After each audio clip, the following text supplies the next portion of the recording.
আজ বানাবো দারুণ স্বাদের লোভনীয় শীতের স্পেশাল কাগজের পাটিসাপটা। পাটিসাপটা তো বন্ধুরা তোমরা অনেক খেয়েছো।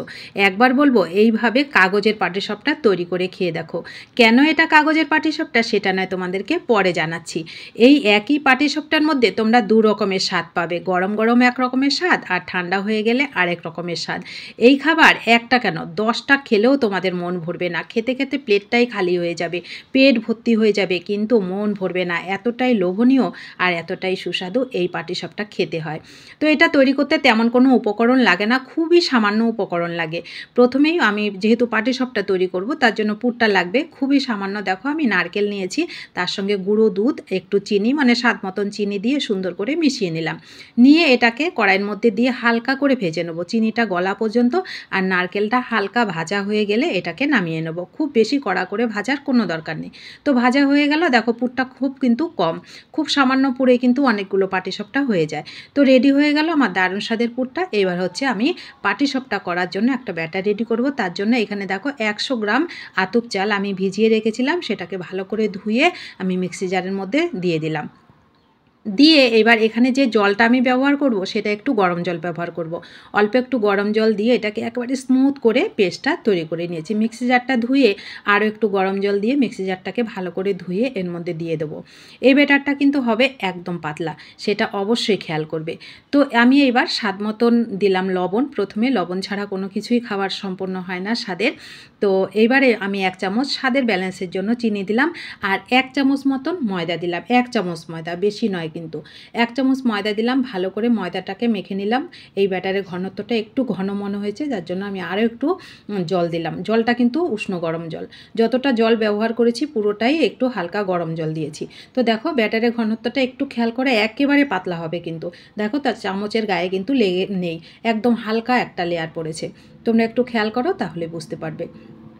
তো অবশ্যই ব্যাটারটা কিন্তু একদম পাতলা করবে, তবেই এটা কাগজের পাটিসাপটা হবে। তো এইবার দেখো আমার ব্যাটার রেডি। আমি গ্যাসটা অন করে তাওয়া বসিয়ে দিয়েছি। আমি তাওয়াতে করছি, তোমাদের কাছে যদি ননস্টিক প্যান থাকে সেটা করবে, তাহলে আরও ভালো হবে।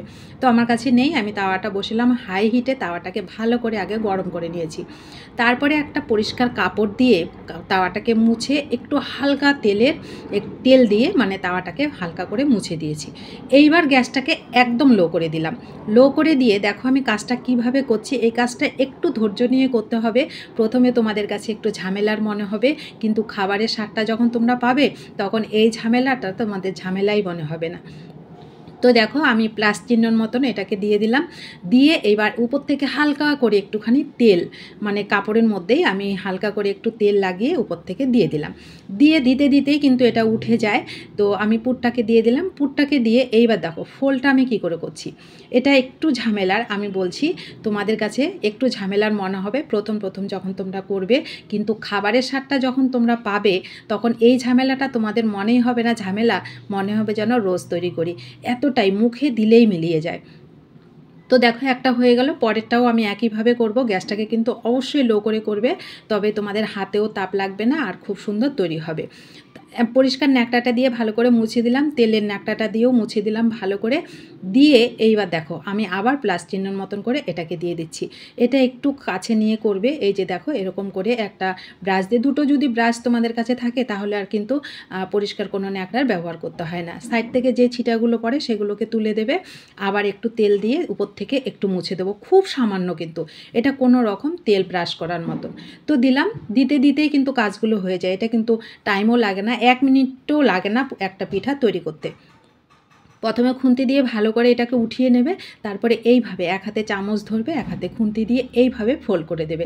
দেখবে খুব সহজে তৈরি হয়ে যায়। খেতে খেতে তোমাদের একেবারে মনই ভরবে না যে এই পিঠাটা কতটা মজাদার। তোমরা যখন তৈরি করে খাবে তখনই বুঝতে পারবে। আমি যখন প্রথম তৈরি করেছি আমারও কিন্তু ঝামেলার মনে হয়েছে, কিন্তু যখন আমি খেয়েছি তখন এই খাবারের স্বাদ আমি আর ভুলতে পারিনি। আমি যখনই সময় পাই এরকম পিঠা তৈরি করে খাই। এতটা মজার আর এতটা লোভনীয়। তো শীতের শুরুতে এই সুন্দর পিঠার রেসিপি যদি তোমরা জেনে নিতে পারো, সারা শীত মজা করে কিন্তু খেতে পারবে। এই পিঠার হয়তো অন্য কোনো নাম আছে, এই পিঠাটা বিশেষত আমার মনে হয় বাংলাদেশের একটা পিঠা রেসিপি। তো আমি প্রথম যখন দেখেছি পিঠার রেসিপিটা, মানে নামটা হয়তো তোমরা জানবে, যেসব দিদিভাইরা বাংলাদেশে থাকো তো তারা হয়তো জানে, কিন্তু আমার কাছে মনে হয় কাগজের পাটিসাপটা নামটাই মনে হয় সবথেকে বেশি বেস্ট হয়। এটা গরম গরম যখন তোমরা খাবে বেশ মুচমুচে একটা ভাব হবে, সেটা একরকম স্বাদ পাবে।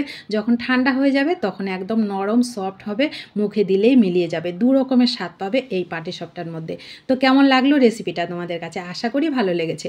অবশ্যই বাড়িতে তৈরি করে না খেয়ে থাকলে খেয়ে দেখো, আশা করি তোমাদেরও ভীষণ ভালো লাগবে। আর ভালো লাগলে প্রিয়জনদের সঙ্গে শেয়ার করবে, নতুন বন্ধু হলে ভালোবাসা দিয়ে আমার পাশে থাকবে। আর যে সকল বন্ধুরা পাশে আছো তাদেরকে তোমার অসংখ্য অসংখ্য ধন্যবাদ ও ভালোবাসা। সকলে ভালো থাকবে, সুস্থ থাকবে। এই সুন্দর রেসিপিটা আমি বলবো একবার অবশ্যই ট্রাই করে খেয়ে দেখো, ভীষণ ভালো লাগবে।